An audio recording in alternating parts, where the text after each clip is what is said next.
Hello friends, welcome मेरे channel active Z learning point. और आज की इस वीडियो के अंदर हम बात करने वाले हैं प्रधानाचार्य को लिखे जाने वाले पत्र और अनौपचारिक पत्र के बारे में। और ये हमारी वीडियो का पार्ट 2 है। वीडियो का पार्ट 1 हम लोग पहले से ही अपलोड कर चुके हैं, जिसके अंदर मैंने आपको बहुत ही ईजी तरीके में बताया है कि संपादक अधिकारी को आप किस तरीके से पत्र लिखते हैं। तो बिना ही समय वेस्ट किए आइए शुरू करते हैं अपनी ये मज़ेदार वीडियो। तो दोस्तों, जैसा कि आप जानते हैं कि प्रधानाचार्य को कई सारे पत्र आप लिखते आए हैं बचपन से लेके आज तक। कभी छुट्टी के, कभी न्यू बुक्स लेने के लिए, कभी नई यूनिफॉर्म लेने के लिए, या कभी दीदी की शादी या भाई की शादी में जाने के लिए।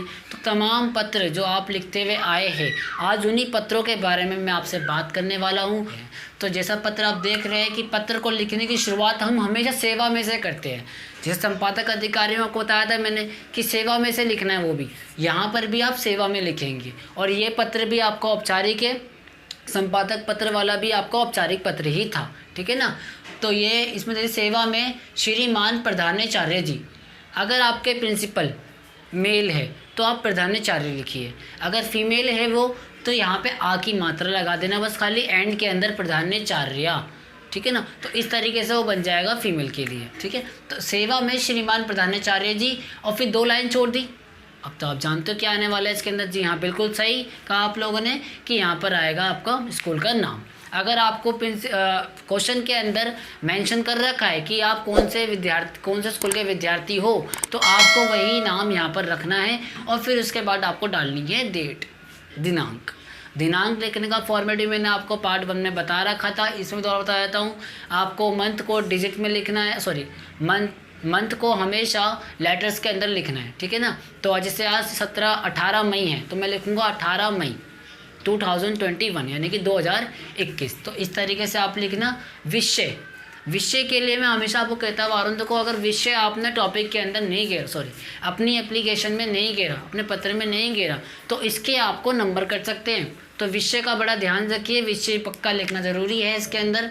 तो विषय लिखने के लिए पहले आप क्वेश्चन को देखिए, अपने क्वेश्चन में क्या दे रखा है वही विषय आप यहाँ पुट कर दीजिए। और एंड में लिख देना के संदर्भ में, बस आपको ये लाइन एंड में घेर देनी है के संदर्भ में। और इसके बाद आगे आपको लिखना है महोदय महोदया, ठीक है। अगर आपने प्रधानाचार्य लिखा है तो महोदय, अगर आपने प्रधानाचार्या लिखा है तो महोदया, यानी कि देखो यहाँ भी आ की मात्रा आ रही है एंड में, तो ये भी फीमेल के लिए यूज़ हो रहा है। तो इस तरीके से फिर आप अब आगे देखेंगे आप लोग। सभी ने निवेदन ये है कि मैं आपके विद्यालय की कक्षा डेज का छात्र हूँ, यानी यहाँ पे कक्षा किस कक्षा के विद्यार्थी हो, कक्षा 8 के, कक्षा 7 के, कक्षा 9 के, कक्षा 12वीं, कक्षा 11वीं, जिस भी कक्षा के विद्यार्थी आप हैं वो कक्षा यहाँ पे आप लिख दीजिए। और इसके बाद छात्र या छात्रा हूँ, यानी कि अगर आप फीमेल है तो आप छात्रा लिखेंगे, मेल है तो आप छात्र लिख देंगे। बॉयज़ एंड गर्ल्स में ये होता है। तो आ की मात्रा हमेशा जो होगी वो गर्ल्स के लिए रिप्रेजेंट होती है, उसके लिए यूज़ होती है, ठीक है। तो छात्रा लिखेंगे वहाँ पर। और मैं देश चाहता हूँ, अब ये तो वो नहीं है कि मैं देश चाहता हूँ, इसका मतलब है, मतलब यहाँ पे मैंने एक ब्लैंक लाइन छोड़ रखी है। तो यानी कि आपको यहाँ पे अपना टॉपिक लिखना है। मैं लिखता हूँ यहाँ पर आपके लिए टॉपिक, सेम चीज़ जो आपने ऊपर लिखी थी ना के संदर्भ के पीछे, वही चीज़ आपको यहाँ लिखनी है। अगर मान लीजिए छोटी सी बात लेते हैं हम लोग, अगर हमें 4 दिन की छुट्टी चाहिए स्कूल से क्योंकि मेरे भाई की शादी और मुझे शादी में जाना है, ठीक है ना। तो इसके लिए हम क्या लिखेंगे, 4 दिन की छुट्टी के संदर्भ में। फिर यहाँ पर टॉपिक भी डालना है आपको, मैं 4 दिन की छुट्टी चाहता हूँ। अगर फीमेल है, गर्ल है तो चाहती हूँ, ठीक है ना। इस तरीके से, क्योंकि अब रीज़न आपको घेरना है, ठीक है ना।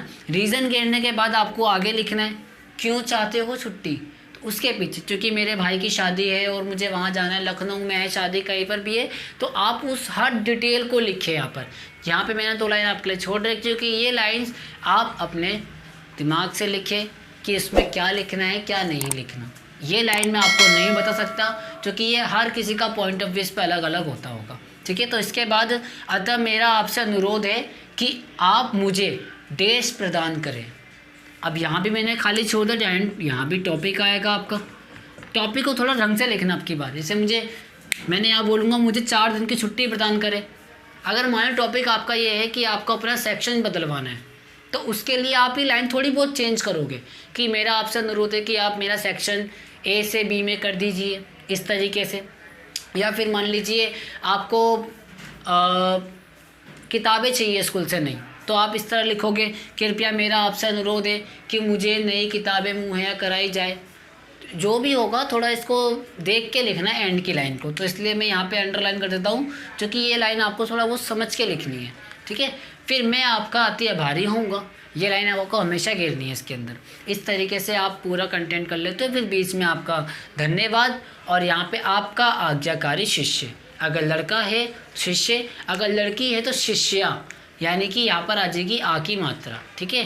फिर नाम, फिर कक्षा। इस तरीके से आपका प्रधानाचार्य को लिखे जाने वाला पत्र पूरा हो गया और आप देख सकते हैं कि ये मैंने किस तरह करवाया है। तो आइए दोस्तों, अब बात करते हैं अनौपचारिक पत्र के बारे में। ये वो पत्र होते हैं जो आप अपने रिश्तेदारों, दोस्तों, भाइयों बहनों, माता पिता आदि को लिखते हैं। इस पत्र को भी लिखने का एक फॉर्मेट होता है और ये पत्र भी आपके एग्ज़ाम में आ जाते हैं। ये खासकर 6, 7 और 8 क्लास तक के बच्चों के लिए ज़्यादातर होता है ये, तो उनके ऊपर ही मैंने एक यहाँ पर आपको फॉर्मेट बता रखा है कि आप उसको किस तरीके से लिख सकते हैं। ये ज़्यादा लेंथी नहीं है, बहुत शॉर्ट है ये, आप इसे ईजिली कर सकते हैं। यहाँ पर पहले आपको 2 लाइन में शुरू में एड्रेस लिखना है। जैसे आपने देखा अभी प्रीवियस लेटर के अंदर कि हमने पहले क्या किया, उसके अंदर हमने पहले सेवा में से स्टार्ट किया था, तो उसमें और इसमें यही फ़र्क है कि वो फॉर्मल है, औपचारिक है, तो उसमें भाषा बहुत ही ज़्यादा हमें सुधरी हुई होती है। इसमें ज़्यादा हमें उस चीज़ का ध्यान नहीं देना, इसमें हम सिंपली अपनी बात को रखते हैं अपने शब्दों के अंदर, ठीक है। तो यहाँ पे आपको सीधा अपना एड्रेस लिखना है, सेंडर एड्रेस, यानी कि आपका एड्रेस यहाँ पर आएगा, जो यहाँ पर पत्र लिख रहा है उसका एड्रेस। और इसके बाद आपको डेट डालनी है। यहाँ पर डेट का फॉर्मेट मैंने आपको बताया, वही सेम फॉर्मेट आपको यहाँ भी यूज़ करना है। फिर प्रिय लिखना है आपको।